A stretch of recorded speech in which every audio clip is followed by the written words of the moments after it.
That's best direct to the lawyer because it's a legal answer. And the legal answer is because hindi pa nasampahan ng kaso, therefore the request for the cancellation of his passport cannot yet be made.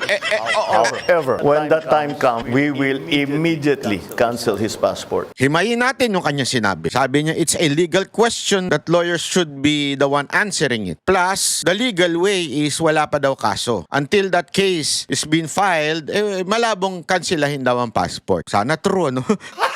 Sana totoo. Pero pagkakalaban mo na, wala na. You can bend the law. Kung ako si ate, dapat sinundan ko ng ganitong tanong. Mr. President, how about bending the law? Which your secretary before suggested. Sometimes you have to bend the law. Not break the law, but bend the law. Why not bend the law so that this Saldico can no longer run from the accusation filed sa kanya?